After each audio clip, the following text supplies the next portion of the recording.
Hello दोस्तों, नमस्ते, अस्सलाम वालेकुम, सत श्री अकाल। कैसे हैं आप? आपका दोस्त जितेंद्र ओझा आज फिर एक नए ब्लॉग के साथ आपके साथ हाजिर है। आज कहानी एक लेके आए हैं आपके सामने, जो शायद आपको अच्छा लगे। तो चलिए बिना देरी किए हुए कहानी की तरफ बढ़ते हैं। एक भक्त की कहानी आपको साथ हम शेयर कर रहे हैं, शायद आपको अच्छा लगे।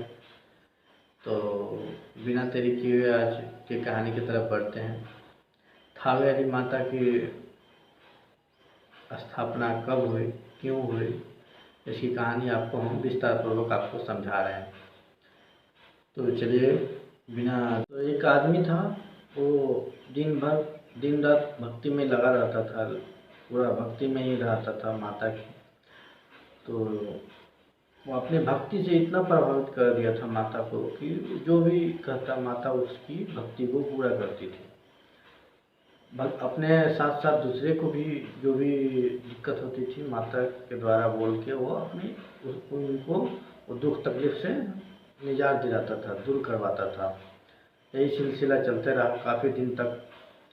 वो क्या करता था कि दिन में जाता था, खरपतवार काटता था और उसको रात को पूरा घर में आंगन में बिछाता था और उसके ऊपर माता के सवारी जो होते हैं शेर, उनसे वो दौड़ी कराता था और उसमें से अनाज निकलते थे। यही सिलसिला बहुत दिन से चलते आ रहा था।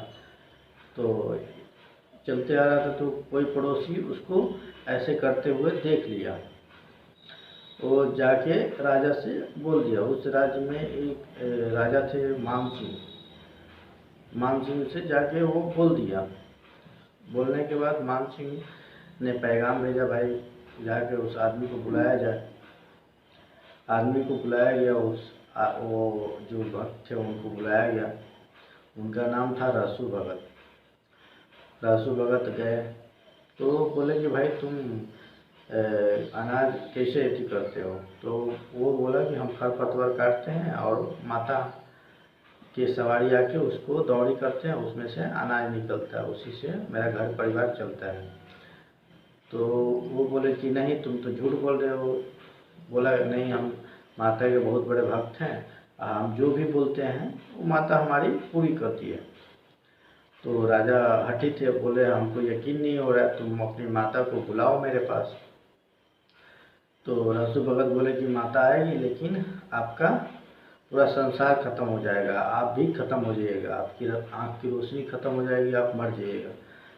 राजा बोला कि नहीं, हमको माता को देखना है और तुम माता को बुलाओ। तो रसू भगत की बात पे वो राजा यकीन नहीं कर रहा था। तो राजा अपने हट पे अड़ा रहा। तो रसू भगत माता को बुलाने के लिए राजी हो गए। उसके बाद वो माता के आगमन किए तो माता आने के लिए राजी हो गई और माता सबसे पहले कामाख्या में आई। कामाख्या धाम जो है वहाँ पे आई माता। तो रसू भगत बोले कि माता अब चल दी है, माता पहले कामाख्या आई हुई है, अब से अभी से भी रुक जाइए, अभी से भी आप ना बोलिएगा तो हम माता को रिटर्न कर देंगे। राजा हठी था, राजा बोला कि नहीं, माता को तुम बुलाओ। तो वो राजा फिर रसू भगत बैठ गए। फिर वो बोले कि माता फिर कलकत्ता आई। उसके बाद कलकत्ता काली धाम के नाम से प्रसिद्ध है। कलकत्ता आई।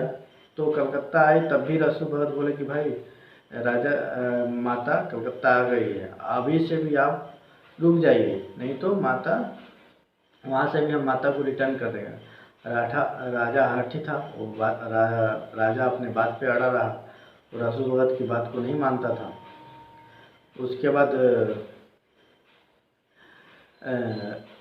रसू भगत को बोला कि नहीं, तुम बुलाओ माता को। फिर रसू भगत अपने लगे रहे भक्ति में। बोले फिर माता आई पटना। पटना में आए तो बोले भाई पटन देवी जो नाम से प्रसिद्ध है धाम। तो बोले कि भाई मैं थी माता पटना आ गई है। फिर भी राजा अपने बात पे अड़ा रहा, बोला नहीं, तुम माता को बुलाओ। उसके बाद माता आमी आई।